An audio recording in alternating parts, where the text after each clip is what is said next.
Bismillahirrahmanirrahim. Assalamualaikum warahmatullahi wabarakatuh. Innal hamdalillah nahmaduhu wa nasta'inuhu wa nastaghfiruh wa na'udzu billah min shururi anfusina wa min sayyiati a'malina. Man yahdihillahu fala mudhillalah wa may yudlil fala hadiyalah. Wa asyhadu an la ilaha illallah wahdahu la syarikalah wa asyhadu anna Muhammadan abduhu wa rasuluhu sallallahu alaihi wa ala alihi wa ashabihi wa man tabi'ahum bi ihsanin ila yaumidin, amma ba'd. Kaum muslimin wal muslimat rahimani wa rahimakumullah wa a'azakumullah. Pada hari ini, hari Selasa 5 Agustus 2025, kita berjumpa di Masjid Nurul Huda di Bandara Ngurah Rai di Bali ini. Disebutkan di dalam kitab Atharul Adhkar Syar'iyyah tulisan Syekh Abdul Razak bin Abdul Muhsin Al-Badr, idza kana al-alamu, apabila kesedihan itu, alladzi yusibul qalba, yang menimpa hati, yata'allaku bi amrin madin, berkaitan dengan kejadian-kejadian yang telah berlalu, fahuwa huznun, maka itu disebut dengan huzn. Saya sedang menjelaskan kepada kita klasifikasi kesedihan yang sering menimpa hati dan jiwa manusia. Jika rasa sedih ini berkaitan dengan perkara yang sudah berlalu, orang memikirkan kejadian-kejadian masa lalu, lalu timbul rasa sedih, itu disebut dengan huznun. Tapi kalau berkaitan dengan kejadian yang kita alami di hari ini, maka dia disebut dengan ghammun. Adapun jika kesedihan muncul karena memikirkan perkara-perkara yang belum terjadi, 1 tahun lagi pensiun, tapi dia sudah merasa sedih sejak hari ini, itu disebut dengan hammun. Rasa sedih ini ketiga-tiganya, kata Syekh Abdul Aziz bin Rayis Ar-Rayis, itu sangat disukai oleh syaitan, sehingga setan itu senantiasa berusaha untuk menimpakan rasa sedih di hati manusia. Allah Subhanahu wa ta'ala mengatakan, innaman najwa minasyaitan liyahzunal ladzina amanu wa laisa bidarrihim syai'an illa biiznillah. Setan itu berupaya pagi, siang, sore, malam untuk menimpakan rasa sedih di dalam hati manusia. Tetapi setan tidak akan mampu menimpakan madaratnya kecuali atas izin Allah Subhanahu wa ta'ala. Maka bagi para jamaah yang mungkin hari ini, kemarin, atau sudah berencana untuk bersedih, kita harus tahu dan sadar diri bahwa sedih itu asalnya dari setan.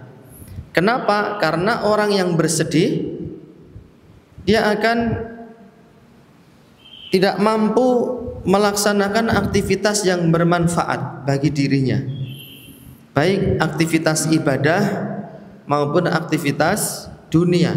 Bekerja, mencari nafkah, dia dirundung oleh kesedihan, dia berduka, sehingga tidak mampu menjalankan aktivitas ibadah dan juga bekerja dengan baik. Itulah yang diinginkan oleh syaitan. Bahkan ada orang itu meninggal dikarenakan rasa sedih yang berlarut-larut. Maka kita harus mengetahui ajaran syariat agama Islam yang kita cintai ini dalam rangka untuk menanggulangi kesedihan itu. Kaum muslimin rahimani wa rahimakumullah wa a'azakumullah. Dan kesedihan itu terkadang menimpa satu orang, terkadang menimpa pasangan suami istri, terkadang menimpa keluarga, dan bahkan menimpa orang satu kampung.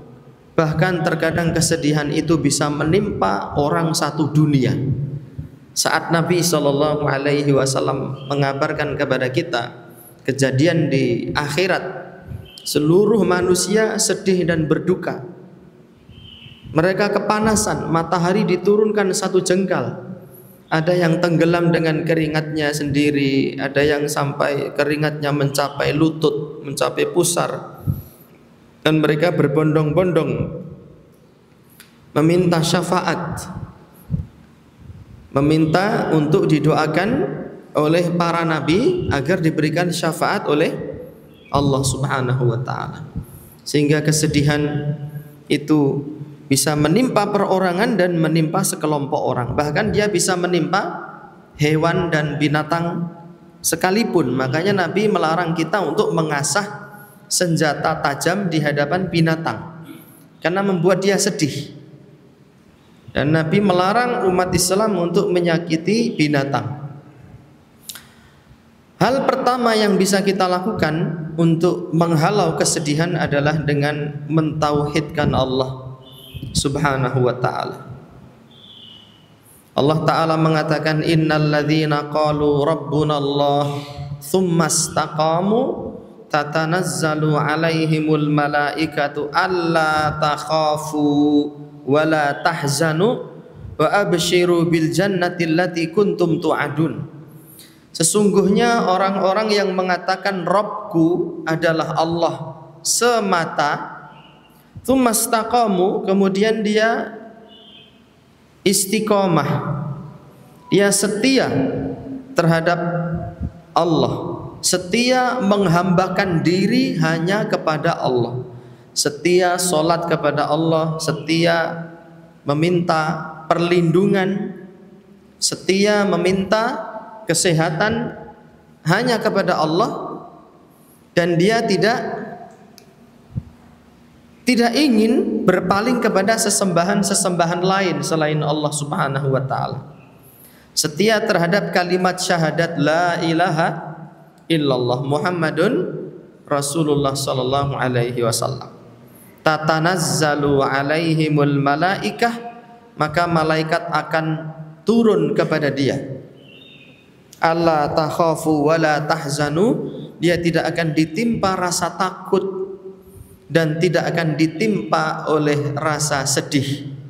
Wa abshiru bil jannah, dan berbahagialah dengan surga allati kuntum tu'adun, yang telah dijanjikan kepada kalian.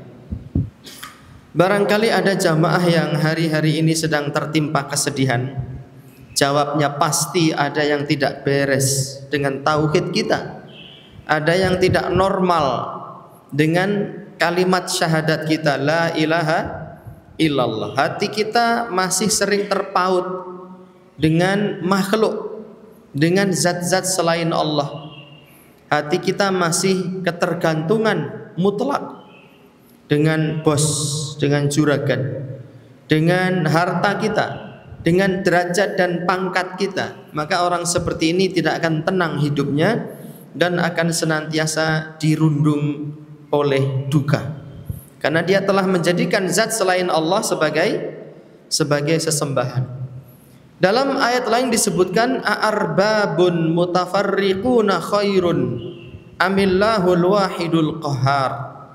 Mana yang lebih baik, orang yang beribadah kepada Tuhan yang banyak atau orang yang beribadah kepada Allah yang Maha Esa, Maha Tunggal?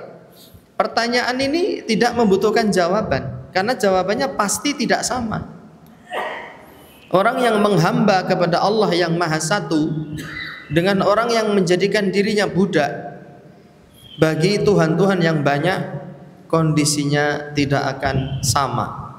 Kaum muslimin rahimani wa rahimakumullah wa a'azakumullah, maka tauhid itu membuat jiwa dan hati kita menjadi tenang dari kesedihan dan dari rasa takut.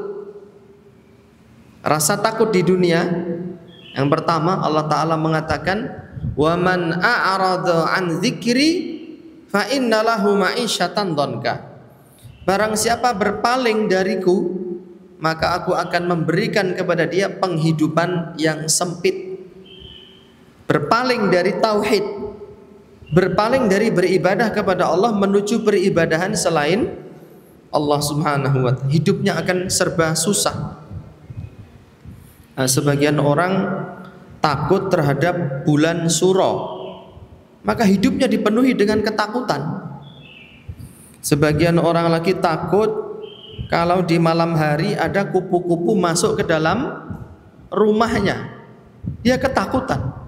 Sebagian orang lagi takut kalau istrinya sedang hamil, tidak boleh menyembelih kambing dan hewan kurban, hewan akikah, maka hidupnya dipenuhi dengan ketakutan. Sebagian umat Islam tidak berani lewat di tempat yang angker, katanya di situ ada banyak siluman dan setan yang bergentayangan. Hidupnya takut lagi.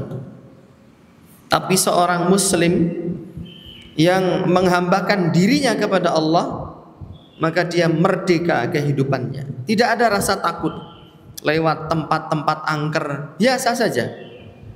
Kemudian di bulan Suro, biasa saja.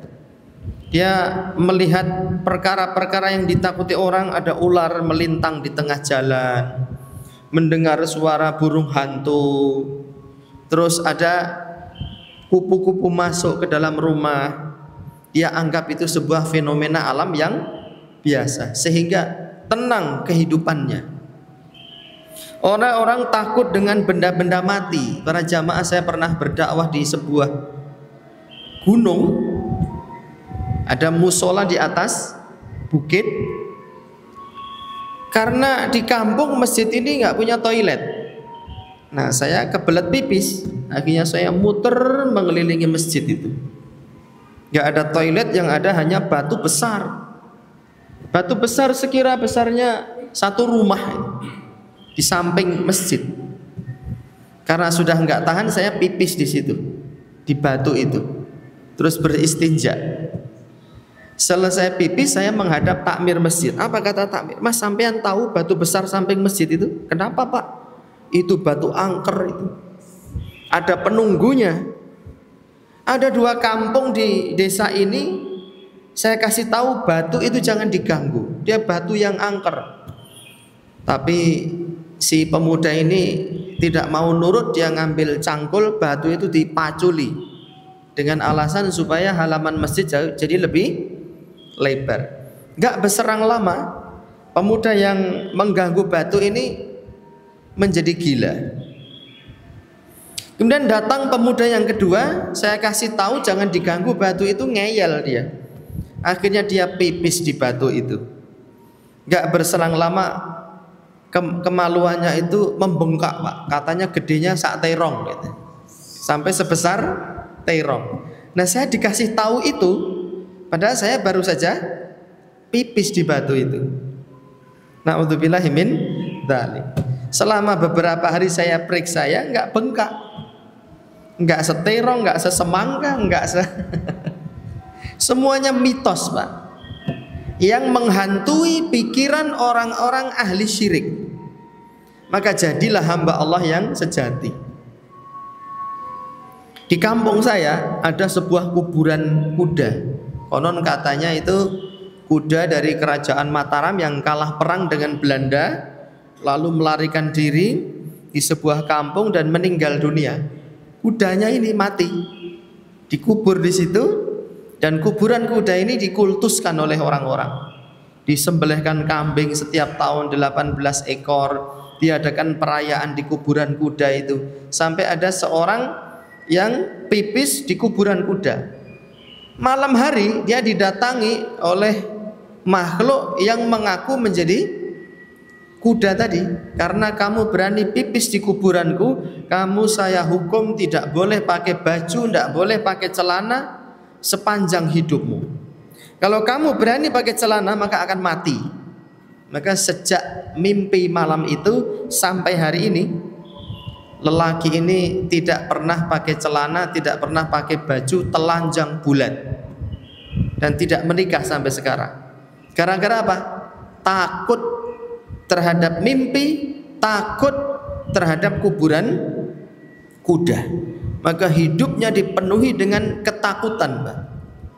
Maka dari itu, kalau kita ingin menjadi hamba Allah yang tenang, menjalani kehidupan di dunia ini dengan damai, tidak diberikan kehidupan yang sempit, kita harus setia dalam keimanan. setia terhadap kalimat syahadat la ilaha illallah Muhammadun Rasulullah sallallahu alaihi wasallam. Kemudian rasa takut menjelang mati para jamaah.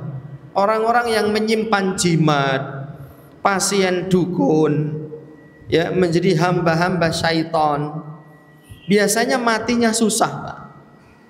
Mau mati tetapi belum mati. Dibilang hidup tapi wujudnya seperti orang mati. Dibilang mati tapi dia masih hidup, menderita akhir kehidupannya itu. Sampai orang-orang meyakini orang kalau punya jimat itu matinya susah karena nyawanya digondeli sama jimatnya. Itu tidak benar. Karena Allah tidak menunda kematian seseorang jika sudah tiba waktunya. Barangkali itu menjadi azab dari Allah. Ya, diberikan kehidupan yang sempit sampai di akhir kehidupannya. Yang ketiga, ketakutan di alam kubur. Orang-orang yang berbuat syirik, mereka akan ditimpa oleh azab kubur. Kata Allah Subhanahu wa taala, "An-naru yu'raduna 'alaiha ghuduwan wa 'ashiyya." Api ditampakkan kepada Fir'aun dan keluarga Fir'aun di waktu pagi dan sore hari. Wa yauma taqumus sa'ah, dan kelak saat hari kiamat tiba, adkhilu ala fir'auna asyaddal adab, masukkan Fir'aun ke dalam azab yang pedih. Jadi ada azab sebelum kiamat, ada azab setelah kiamat. Azab sebelum kiamat itu adalah azab kubur. Azab setelah kiamat adalah azab neraka jahanam. Kata Imam Ibnu Katsir di dalam tafsirnya, hadhil ayatu, ayat ini aslun kabirun, menjadi pondasi yang kuat, fistidlali ahli sunnah, yang dijadikan dalil oleh ahli sunnah, ala isbati adzabil qabri, di dalam menetapkan azab kubur. Azab kubur menimpa orang-orang yang berbuat syirik, dan wujudnya macam-macam, Mbak. Disebutkan dalam berbagai hadis, terkadang mayat itu digencet di dalam kuburnya sampai hancur tulang belulangnya. Terkadang dia dikirimi satu makhluk yang bernama tanin. Kata Rasulullah, atadruna mat taninu, tahukah kalian apa itu tanin? Tis'atun wa tis'una hayyatan, 99 ekor ular. Likulli hayyatin tis'atu ru'us, setiap ular memiliki 9 kepala. Jadi ularnya ada 99, satu ekor ular memiliki 9 kepala. Jadi berapa total kepalanya? 99 kali 9. Jawabannya 891 kalau saya tidak salah hitung ya. Yanfukhunahu, dia menyembur, wa yalsa'unahu, menggigit, wa yakhdashunahu, dan mencapik-capik jenazah di dalam kuburnya, hatta taqumas sa'ah, sampai datangnya hari kiamat. Maka orang yang berbuat syirik kepada Allah di dunia dia ketakutan, mau mati juga kesusahan, saat di alam kubur dia juga ditimpa azab kubur, dan saat di akhirat dia menjadi penghuni neraka jahanam. Na'udzubillahi min dzalik. Maka seorang muslim yang baik saat mendengar firman Allah dan perintah Nabi sallallahu alaihi wasallam, dia mengatakan sami'na wa ata'na, dan setia penghambaannya kepada Allah dengan menjalankan sholat 5 waktu. Kaum muslimin rahimani wa rahimakumullah wa a'azakumullah, maka pangkal dari kesedihan itu adalah saat manusia jauh dari Allah dan menjadikan makhluk-makhluk selain Allah sebagai sesembahan, sebagai sandaran hidupnya. Yang kedua, kita bisa menghalau kesedihan itu dengan memperbanyak zikrullah, mengingat Allah Subhanahu wa ta'ala. Pagi ini kita bangun dalam keadaan sehat, kemudian kita aman, tidak sedang dikejar musuh, dan kita memiliki jatah makan, dan kita dimudahkan pergi ke masjid. Satu langkah menghapuskan dosa, satu langkah mengangkat derajat kita di hadapan Allah. Kemudian kita melakukan sholat 2 rakaat sebelum subuh, yang disebut Nabi khairun minad dunya wa ma fiha, lebih baik dari dunia dengan seluruh isinya. Kemudian kita melakukan sholat subuh berjamaah. Barang siapa melakukan sholat subuh berjamaah, fahuwa fi dhimmatillah, maka dia berada di penjagaan Allah Subhanahu wa ta'ala. Setelah itu kita berzikir 33 kali. Padahal Nabi mengatakan, li'an aqula subhanallah walhamdulillah wa la ilaha illallah Allahu akbar. Aku mengatakan 4 kalimat ini, 4 kata ini, ahabbu ilayya mimma tala'at alaihi syamsu, lebih aku cintai daripada dunia dengan seluruh isinya. Jadi aktivitas kita setiap subuh ini, sholat di masjid, lalu berzikir dengan penuh khusyuk, memahami apa yang kita baca, itu menjadi keberkahan. Kita membuka hari kita dengan keberkahan, maka selama sehari nanti sampai menjelang malam kita akan diberikan keberkahan oleh Allah Subhanahu wa ta'ala. Apa itu keberkahan? Kasratul khairi, kebaikan yang banyak, wa ziyadatuhu, dan kebaikan yang terus bertambah, wa dawamuhu, dan kebaikan yang langgeng, kebaikan yang kekal abadi.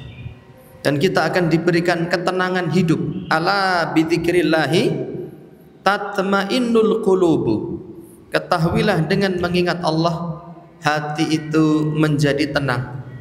Yang merasa sedih hatinya, yang merasa gundah gulana pikirannya, ambillah air wudhu, pergi ke masjid, bentangkan sajadah, lalu sholatlah. Nabi SAW saat menghadapi tekanan dari musuh-musuh Islam, beliau mengatakan kepada Bilal, wahai Bilal, istirahatkan kami dengan sholat. Allah juga mengatakan, wasta'inu bis sabri wassalah, mintalah tolong kepada Allah dengan sabar dan juga sholat. Karena sholat itu adalah salah satu bentuk mengingat Allah Subhanahu wa ta'ala. Kaum muslimin rahimani wa rahimakumullah wa a'azakumullah, dan jangan sampai sholat kita ini diganggu oleh kepentingan-kepentingan dunia yang sesaat.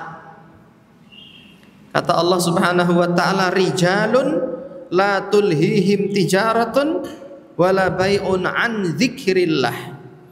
Ada para lelaki sejati yang tidak dilalaikan oleh jual beli, tidak dilalaikan oleh perdagangan dari mengingat Allah Subhanahu wa ta'ala. Salim bin Abdullah disebut dalam tafsir Ibnu Katsir pernah berjalan menuju masjid di kota Madinah untuk menunaikan sholat Jumat.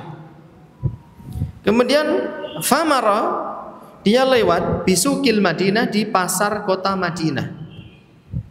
Wa qad khammaru mata'ahum, para pedagang itu telah menutupi barang dagangannya. Walaisa indaha ahadun, dan tidak ada yang menunggui barang dagangan itu satu orang pun. Artinya pasar itu semua tutup para jamaah ketika hari Jumat. Para pedagang semua ke masjid. Fanadhara Salimun ila amtiatihim, kemudian Salim memandang kepada dagangan-dagangan yang ada di pasar itu. Summa tala qaulallahi ta'ala, kemudian Salim membaca ayat Allah, para lelaki sejati yang tidak dilalaikan oleh perdagangan dan jual beli. Summa qala, kemudian Salim mengatakan, hum haula, yang disebut oleh Allah lelaki sejati tidak dilalaikan dari mengingat Allah, dari jual beli, adalah para pedagang di kota Madinah. Maka mereka menjadi umat Islam yang kuat, Pak. Meskipun orang kampung, hidup di tengah padang pasir, tukang gembala domba, tetapi mereka mampu menaklukkan 2/3 dunia karena sifat kelelakian, sifat kejantanan yang mereka peroleh karena kesetiaan mereka terhadap zikrullah, zikir kepada Allah Subhanahu wa taala.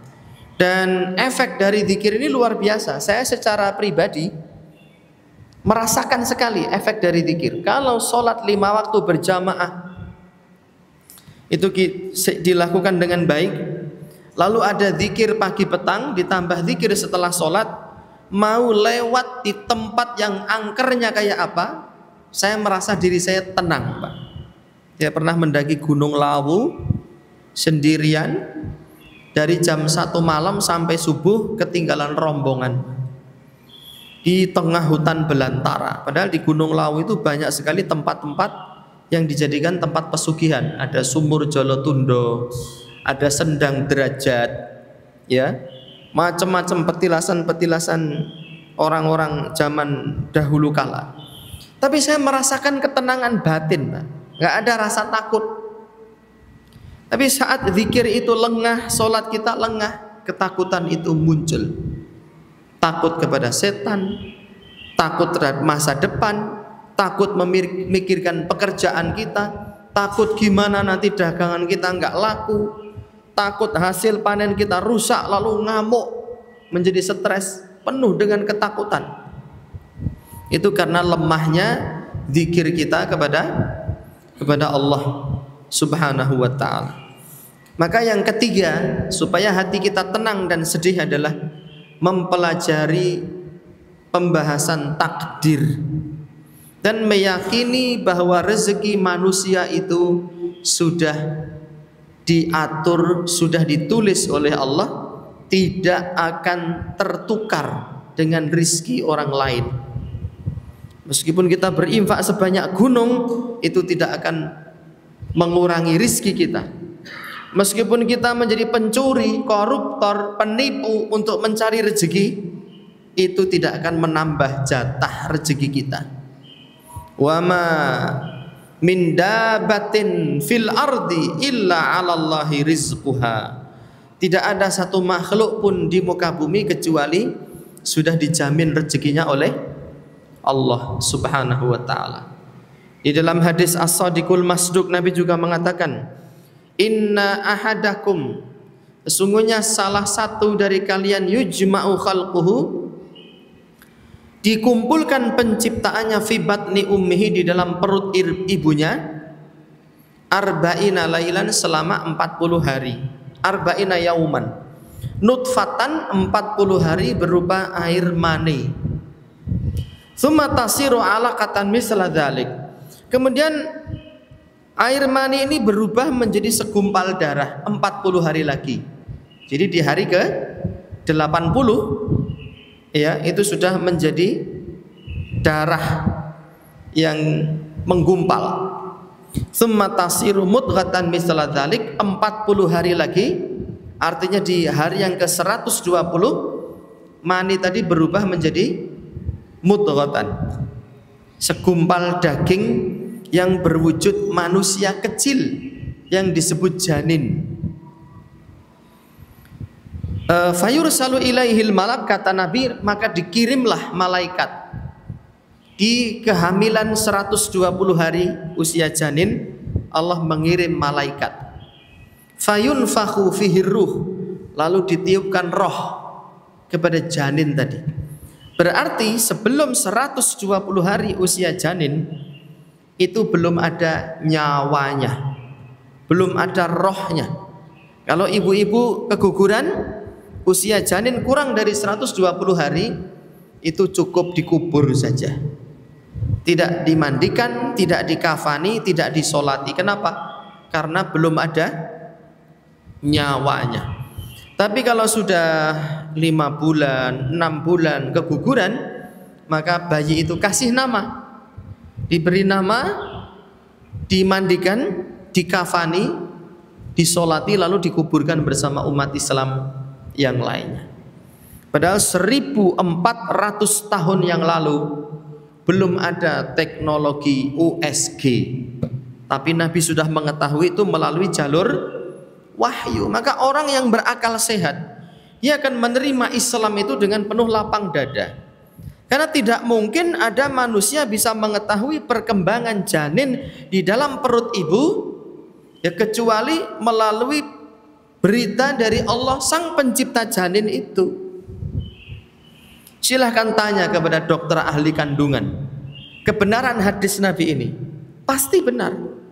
Karena dia datang dari utusan Allah dan Allah yang menciptakan janin. Allah mengabarkan perkembangan janin setiap 40 hari menjadi ini, 40 hari berikutnya menjadi 40 hari berikutnya menjadi ini. Wa yu'maru bi arba'i kalimat, kemudian diperintahkan 4 perkara untuk si janin itu. Umurnya, ya, rezekinya, kematiannya, bahagia dan celakanya. Maka sebelum kita lahir ke dunia, kita sudah membawa catatan jatah rezeki kita.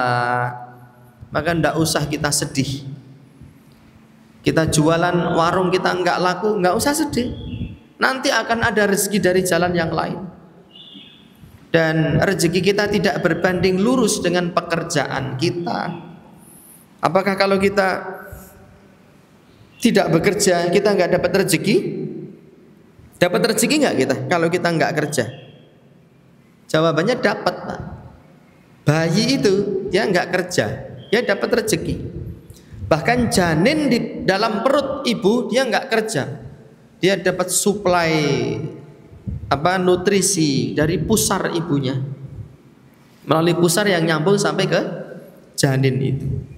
Ada orang-orang yang pensiun nggak ngapa-ngapain tetap dapat jatah rezeki. Catatan itu di Indonesia mencatat ada berapa ribu pengangguran itu. Para pengangguran itu dapat rezeki nggak? Buktinya masih hidup, Pak. Kalau nggak dapat rezeki sudah mati dari kemarin-kemarin itu para pengangguran itu. Tapi kalau kita tidak bekerja kita berdosa. Karena Allah memerintahkan kita untuk bekerja. Tapi pekerjaan kita jangan melampaui batas. Waktunya sholat, waktunya pengajian, waktunya kerja. Wa ja'alna al-laila libasa wan nahara ma'asya. Kami jadikan waktu malam untuk istirahat dan siang itu untuk beraktivitas. Mau ngelembur sampai 24 jam rezeki kita tidak akan tambah. Beneran itu. Kalaupun tambah, anak kita dibikin sakit, lalu duitnya habis untuk biaya pengobatan. Kalaupun rezeki kita tambah, kita dibikin kecelakaan, lalu mengurangi tabungan kita. Begitulah dunia.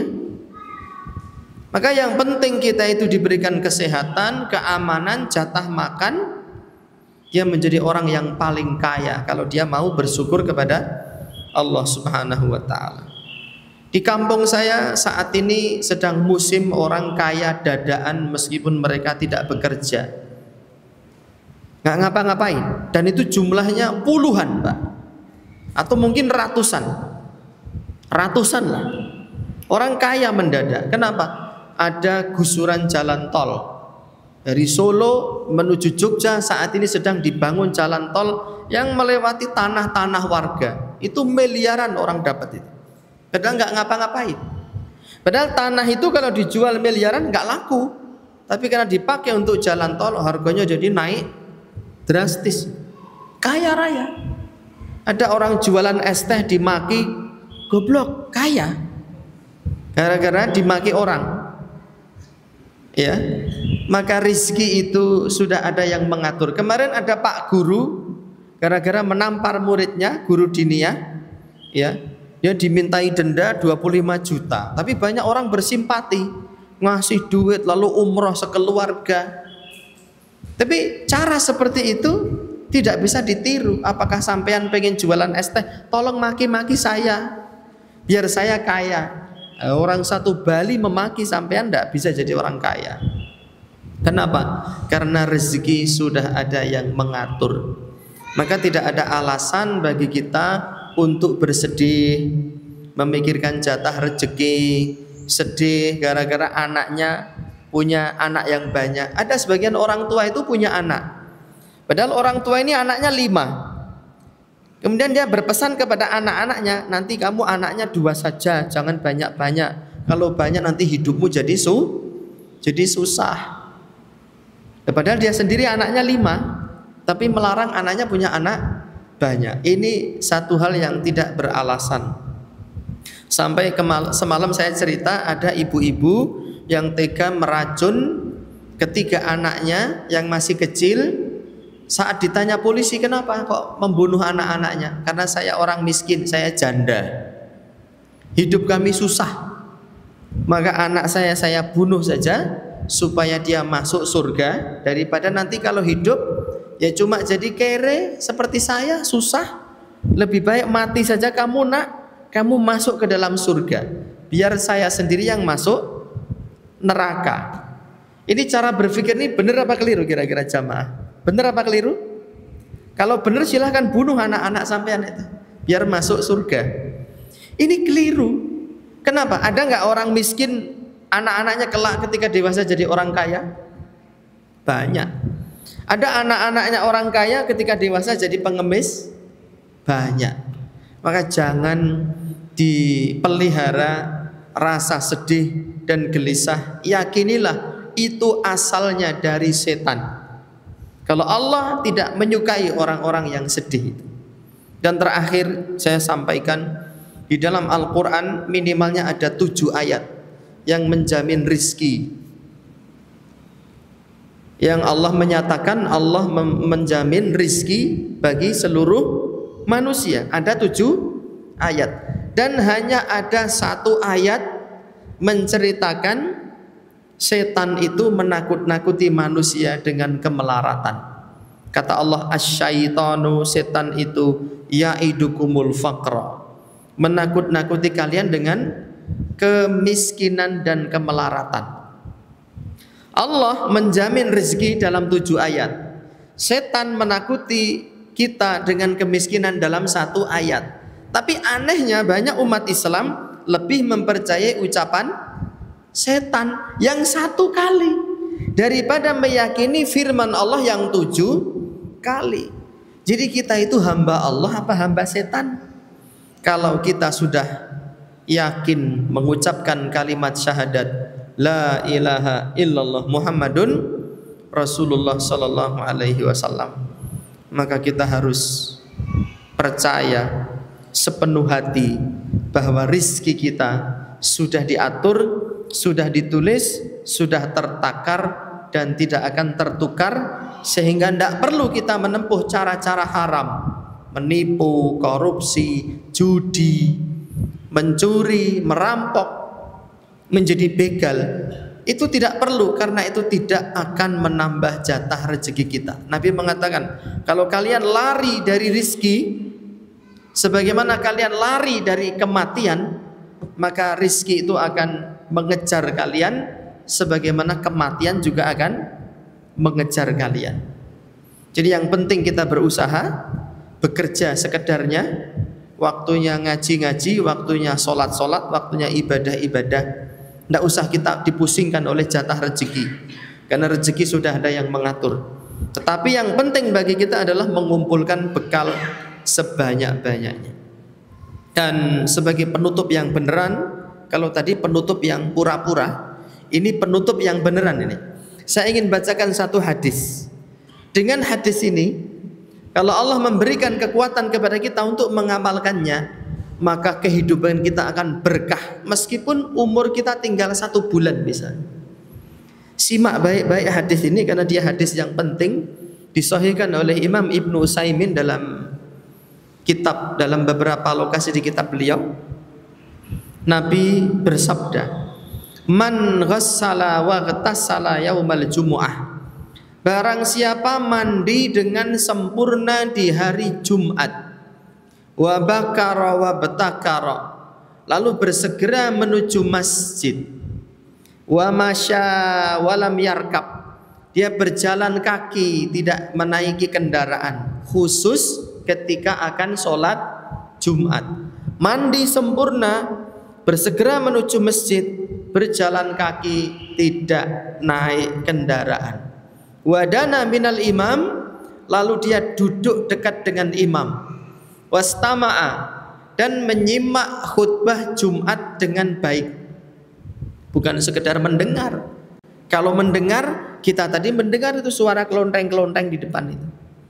Tapi kan kita tidak menyimak dengan baik. Nah, khutbah Jumat itu kita simak dengan baik. Dan tidak pula tidur. Karena banyak orang Jumatan itu dia tidur, Pak. Ada orang kena penyakit insomnia, sulit tidur, Pak. Berobat kemana-mana nggak sembuh. Lalu dokternya pusing. Sudah gini aja, sampean kalau pengen tidur berangkat sholat Jumat aja. Nanti khotibnya selesaiin alhamdulillah dia sudah ngorok, Pak. Sampai para jamaah yang sholat Jumat itu nunduk semua. Kalau dilihat dari belakang itu kayak manusia-manusia tanpa kepala. Padahal kepalanya ada tapi nunduk semua, ngantuk. Yang terjaga, yang melek hanya satu orang, khotibnya. Ini jamaahnya tidur semua. Na'udzubillah min dzalik. Kemudian wa ansota, dia diam, syarat yang keenam. Yang ketujuh, walam yalhu, tidak bermain-main. Jadi ada berapa syarat? 7. Jumatan yang premium, Pak. Ini Jumatan kelas kakap ini.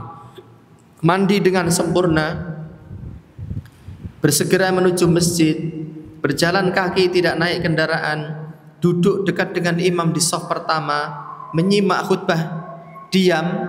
Yang terakhir apa? Tidak bermain-main. Kana lahu min kulli khutwatin yakhtuha, orang ini diberikan untuk setiap satu langkah yang ia lakukan dari rumah menuju masjid, ajru sanatin, pahala ibadah 1 tahun, qiyamuha wasiyamuha, solat malam 1 tahun, puasa sunnah 1 tahun. Bayangkan, Mbak, 1 langkah menuju masjid setara dengan solat tahajud 1 tahun, puasa sunnah 1 tahun.